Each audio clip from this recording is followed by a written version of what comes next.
বৃদ্ধি বিকাশ সম্পর্কে আজকে আমরা জানব। মূলত বৃদ্ধি ও বিকাশের পার্থক্যই আমরা জানব। একটু ভালো করে অবজার্ভ করলে বা পর্যবেক্ষণ করলে তোমরা জানতে পারবে বৃদ্ধি ও বিকাশের বৈশিষ্ট্যগুলো, বৃদ্ধি ও বিকাশের কি সম্পর্ক, বৃদ্ধি ও বিকাশের সংজ্ঞা এবং বৃদ্ধি ও বিকাশের তাদের মধ্যে সমন্বয় ভাব প্রভৃতি বিষয়গুলি আমরা জানব শুধুমাত্র বৃদ্ধি এবং বিকাশের পার্থক্যের উপর ভিত্তি করে। ওয়েলকাম টু শিক্ষানিকেতন 2.0 চ্যানেলে তোমাদের প্রত্যেককে স্বাগত। আজ বৃদ্ধি ও বিকাশের পার্থক্যর মাধ্যমে বৃদ্ধি বিকাশের সংক্ষিপ্ত ধারণা তোমাদের মধ্যে দেব বা দেওয়ার চেষ্টা করব। চলো তাহলে শুরু করা যাক। দেখো, প্রত্যেকটি পার্থক্যের তিনটে দিক থাকে। প্রথম দিক কোন বিষয়বস্তু বা কী নিয়ে আলোচনা করব। দ্বিতীয়, যে দুটি বিষয়ের পার্থক্য করব সেই দুটি বিষয়। তাহলে বিষয়বস্তুর দিক থেকে প্রথমেই যদি আমরা দেখি সংজ্ঞা, বৃদ্ধি ও বিকাশের সংজ্ঞা কী হতে পারে। বিভিন্ন দার্শনিক, বিভিন্ন মনোবিদ, বিভিন্ন বইয়ে বিভিন্ন লেখক বিভিন্নভাবে বৃদ্ধি ও বিকাশকে সংজ্ঞায়িত করেছেন, যার মূল বিষয়বস্তুই হল বৃদ্ধি বলতে ব্যক্তির দৈহিক আকৃতির বৃদ্ধিকে বোঝায়, বিকাশ বলতে পরিণমন ও অভিজ্ঞতার ফলে ক্রমবর্ধমান পরিবর্তনের ধারাকেই বোঝায়। এক কথায় বলতে গেলে ব্যক্তির আকার ও আয়তনিক বৃদ্ধি, বিকাশ বলতে গেলে ব্যক্তির সামগ্রিক বিকাশকে ধরা হয়। দ্বিতীয় যে বিষয়টি সীমাবদ্ধতা, অর্থাৎ বিকাশ কতদূর পর্যন্ত যেতে পারে, বৃদ্ধি কতদূর পর্যন্ত যেতে পারে, কারণ দুটি বিষয় একটু ভিন্ন প্রকৃতির। গ্রোথ আর ডেভেলপমেন্ট। গ্রোথ বা বৃদ্ধি নির্দিষ্ট সময় পর্যন্ত বা মানব জীবনের নির্দিষ্ট একটি বয়স পর্যন্ত বৃদ্ধি ঘটে থাকে এবং সেই দিক দিয়ে বিচার করলে বিকাশ ঘটে থাকে ব্যক্তির মৃত্যুর আগে পর্যন্ত।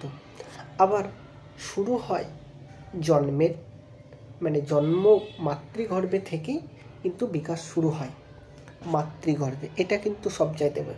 অনেকে বলে জন্মের পর থেকে, কিন্তু না, মাতৃগর্ভের থেকেই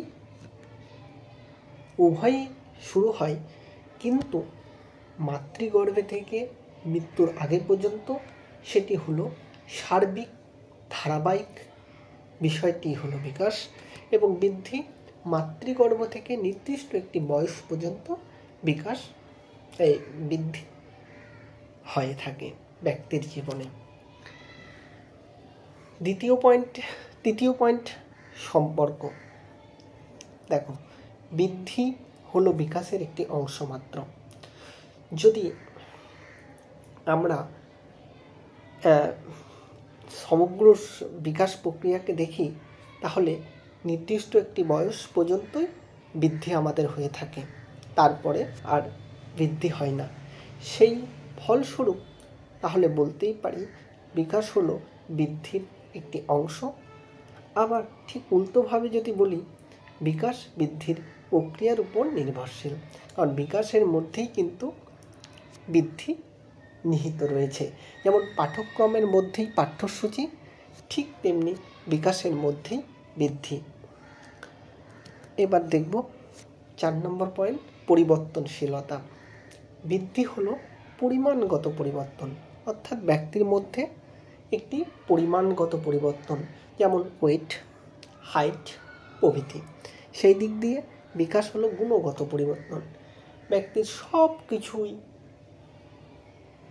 যখন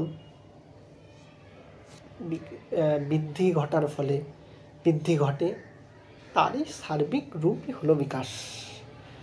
বৃদ্ধির সার্বিক রূপ গুণগত এবং পরিমাণগত দুই, কোয়ান্টিটিভ অ্যান্ড কোয়ালিটিভ দুটি দিক বিকাশের মধ্যে অন্তর্নিহিত।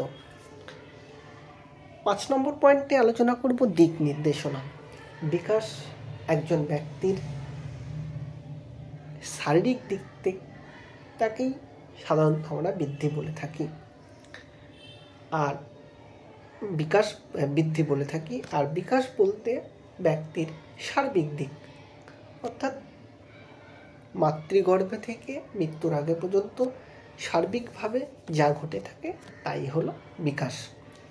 6 নম্বর পয়েন্টে বৃদ্ধি পরিমাপযোগ্য, আগেই বললাম, এবং বিকাশ পর্যবেক্ষণযোগ্য।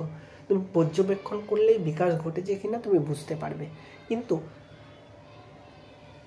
বৃদ্ধি ঘটেছে কিনা তার জন্য তোমাকে মেজার করতে হবে বা পরিমাপ কিছু মাধ্যমের সাহায্যে, যেমন স্কেলে হাইট মাপার যন্ত্রের সাহায্যে তার হাইট মাপবে, ওয়েট মাপার যন্ত্রের সাহায্যে তার ওয়েট মাপবে ইত্যাদি হলো বৃদ্ধি। তাহলে যদি আমরা বৃদ্ধির বৈশিষ্ট্য খুঁজি, বৈশিষ্ট্য হবে নির্দিষ্ট সীমাবদ্ধতা, মানে বৃদ্ধি একটি নির্দিষ্ট সীমাবদ্ধ থাকে। বৃদ্ধির সঙ্গে বিকাশের একটি সম্পর্ক রয়েছে। বৃদ্ধি পরিবর্তনশীলতার পরিমাণগত। বৃদ্ধি ব্যক্তির শারীরিক দিককেই প্রাধান্য দেয়। এই দিক থেকে বিকাশের বৈশিষ্ট্যগুলি ঠিক উল্টো, ব্যক্তির সার্বিক দিককেই বিকাশের মধ্যে অন্তর্গত। মূলত পর্যবেক্ষণ নির্ভর, ধারাবাহিকভাবে চলতে থাকে। বিকাশ বৃদ্ধির প্রক্রিয়ার উপর নির্ভরশীল। জন্ম মাতৃগর্ভ থেকে মৃত্যুর আগে পর্যন্ত বিকাশ চলতে থাকে। এই ছিল বিকাশ এবং বৃদ্ধি, গ্রোথ এবং ডেভেলপমেন্ট সম্পর্ক, বৈশিষ্ট্য এবং পার্থক্যর সার্বিক একটি আলোচনা তোমাদের দিলাম। এই প্রসঙ্গে যদি তোমাদের কোনো প্রশ্ন থাকে তোমরা আমায় কমেন্ট বক্সে জানিও। ধন্যবাদ। ক্লাসটি ভালো লাগলে লাইক এবং সাবস্ক্রাইব করো।